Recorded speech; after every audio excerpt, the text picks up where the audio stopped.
I walked into the classroom. The girls were hotly debating, looking worried. When I listened closely, I froze. The girls got weakness and nausea after the pool. Looked like they got pregnant after all. God, did my solution work? My classmates saw me, and lanky Jill reminded me that a strange liquid had spilled out of my briefcase into the pool yesterday. The girls demanded an explanation. I had to tell them that they were all pregnant, and it happened because of me. My classmates looked at me menacingly. Apparently, I was screwed.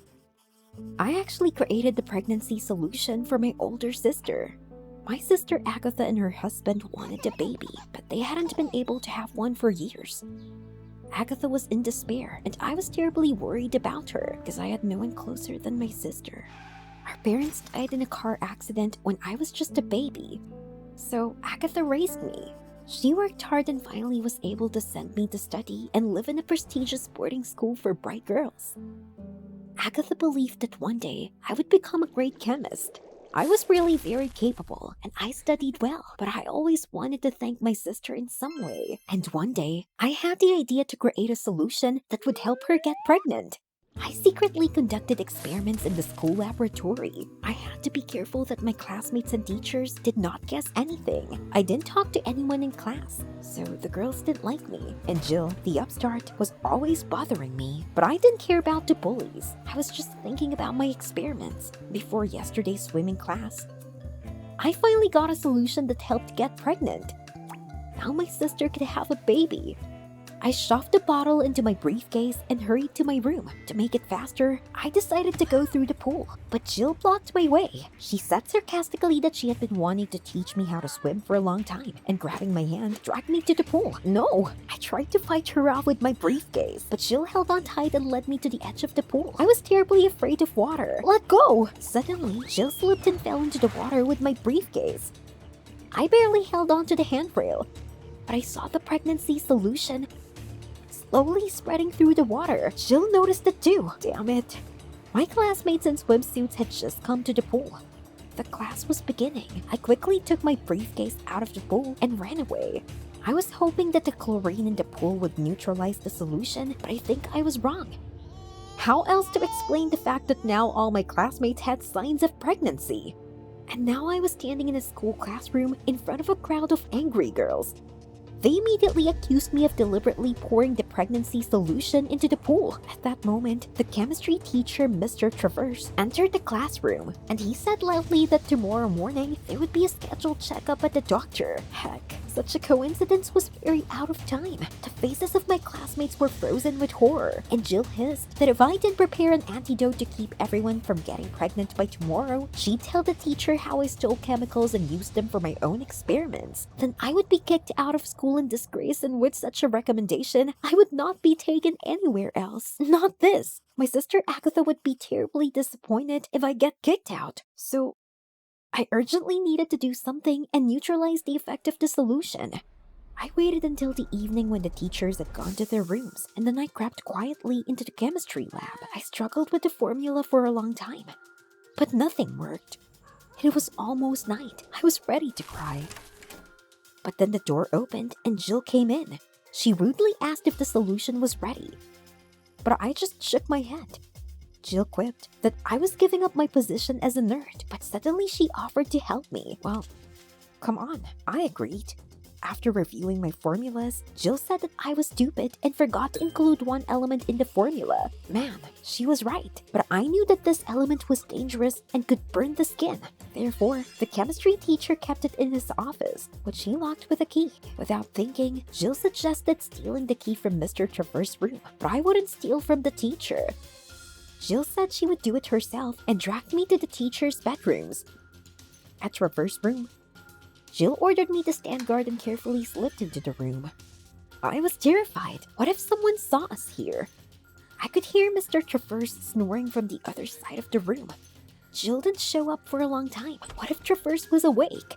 But a minute later, Jill triumphantly left the room with a key. She did it! We ran as fast as we could to the chemistry room. Jill put the key firmly in the lock, but the door wouldn't open. She turned it this way and that. It was useless. The key didn't fit in.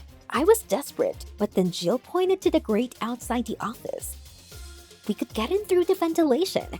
Are you crazy? The grate was almost under the ceiling. I was afraid to even think about it, but Jill told me to hold my nerve and give her a lift. How could I hold such a big girl? But there was nothing to do. I bent over, leaned against the wall, and Jill deftly climbed onto my back. For the next couple of minutes, Jill tried to push the grate back, but it wouldn't budge. Jill, hurry up. I can't hold you for long. Finally, Jill moved the grate. She climbed in and held out her hand to pull me up. With difficulty, I scrambled up after her. We crawled down the dusty shaft on all fours. Cobwebs crawled into our eyes and mouth. It was a good thing it wasn't too long to crawl, and very soon we saw the grating behind which was Mr. Traverse's office. Jill pushed it aside and jumped down deftly, then helped me down. Thanks. We needed to find the right component for the pregnancy solution. We rummaged all over the office, went through the cabinets, and examined the table. It was useless. The component was nowhere to be found. But then I noticed a small box in the corner. We opened the lid.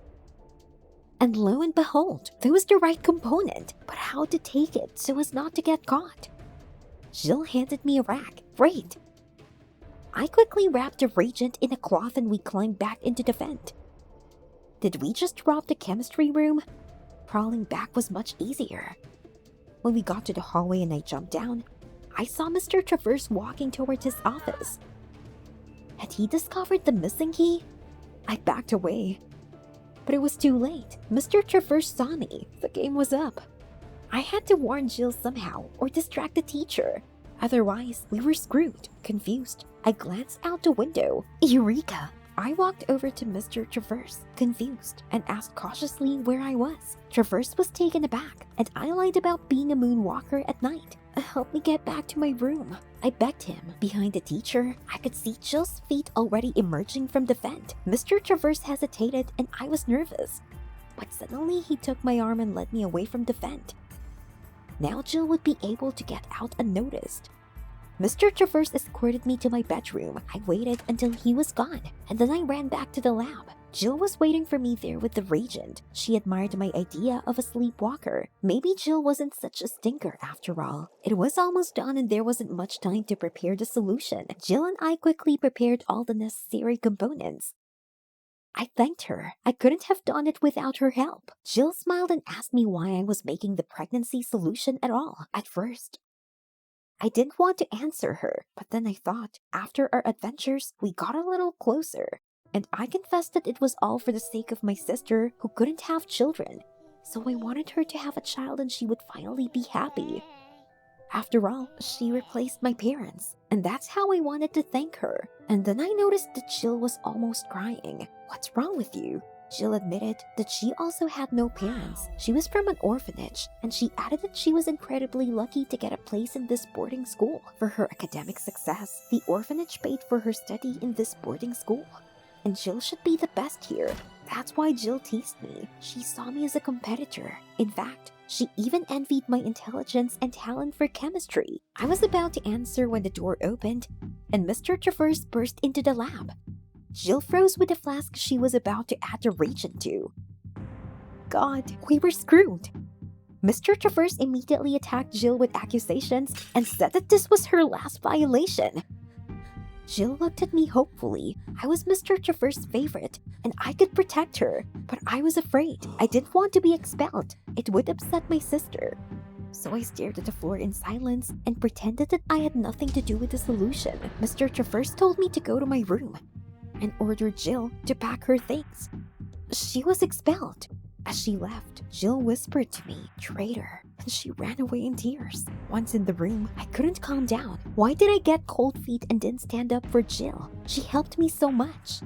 She was brave and responsive, but I wasn't at all. Soon, I heard a commotion in the hallway. Damn, I forgot about the general health check. Looking out of the room, I heard the girls whispering angrily. I had set them up, and then I saw lanky Jill struggling back to her room, looking so miserable. It was because of me. I had to fix it.